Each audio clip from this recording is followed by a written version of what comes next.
Hi friends, ഇവിടെ കുഞ്ഞു കുഞ്ഞു കാര്യങ്ങൾ നിങ്ങളുമായിട്ട് ഷെയർ ചെയ്യാൻ വേണ്ടിയിട്ടാണ് ഈ ചാനൽ തുടങ്ങിയത്. തീർച്ചയായും നിങ്ങളുടെ സപ്പോർട്ട് വേണം.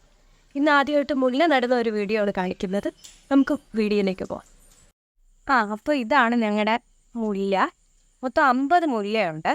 ഇത് ഞങ്ങൾ കുമാർ നഴ്സറിയിൽ നിന്നാണ് വാങ്ങിച്ചത്. ഒരു മുല്ലത്തൈ 50 രൂപയ്ക്കാണ് ഞങ്ങൾ മേടിച്ചത്. നമുക്കിനി ഇത് ഓരോന്നായിട്ട് ഇവിടെ നടേണ്ടതുണ്ട്.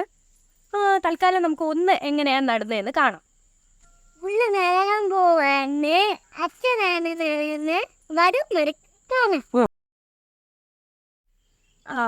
അപ്പോൾ ഇതാണ് ഞങ്ങൾ മുല്ല നടാനായിട്ട് എടുത്തിരിക്കുന്ന കുഴി. ഏകദേശം ഒരു 15 സെൻറ്റിമീറ്റർ നീളം, വീതിയും ആഴവും ഉണ്ട്. നമ്മളിത് നടാൻ വേണ്ടിയിട്ട് നടയിൽ മിശ്രിതമായിട്ട് ആഡ് ചെയ്യുന്നത് ചാണകപ്പൊടി, എല്ലിൻ പൊടി, വേപ്പിൻ പിണ്ണാക്ക്, പിന്നെ മണ്ണിൻ്റെ pH ബാലൻസ് ചെയ്യാൻ വേണ്ടിയിട്ട് ഡോളമൈറ്റ്. ചാണകപ്പൊടി, എല്ലിൻ പൊടി, വേപ്പിൻ പിണ്ണാക്ക്, ഇച്ചിരി ഡോളമൈറ്റ്, 1 സ്പൂൺ മതിയാവും.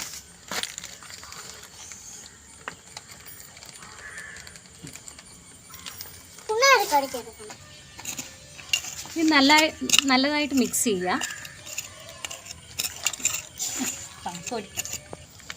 നമുക്കിത് ആദ്യം ഇത് പൊട്ടിച്ചിട്ട് അധികം അനക്കം തട്ടാതെ, ചെടി പോലും അറിയാതെ നമുക്കിത് കുഴിയിലോട്ട് വയ്ക്കാം.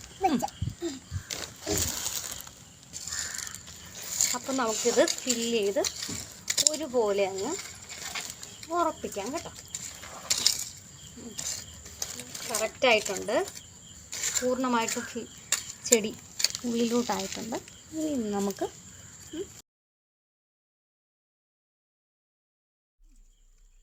വെള്ളം ഒഴിക്കാം കേട്ടോ.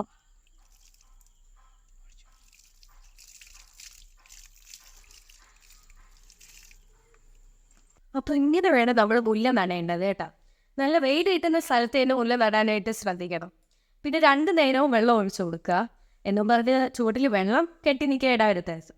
ഈ മുല്ല നടാനെന്ന് പറയുന്ന ബെസ്റ്റ് ടൈം എന്ന് പറയുന്നത് മഴ കഴിഞ്ഞിട്ടുള്ള സമയമില്ലേ, അപ്പോഴായിരിക്കും നല്ലത്. അതാവുമ്പോൾ മണ്ണിൽ നല്ല നനവുണ്ടായിരിക്കുമല്ലോ. പിന്നെ ഒത്തിരി പൂക്കളൊക്കെ കിട്ടണമെങ്കിൽ നമ്മൾ മാസത്തിലൊരിക്കലും പിന്നെ വളമൊക്കെ ഇട്ട് കൊടുക്കേണ്ടതുണ്ട് കേട്ടോ.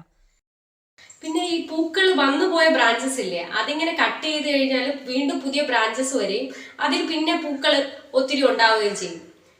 അപ്പോൾ താങ്ക്സ് ഫോർ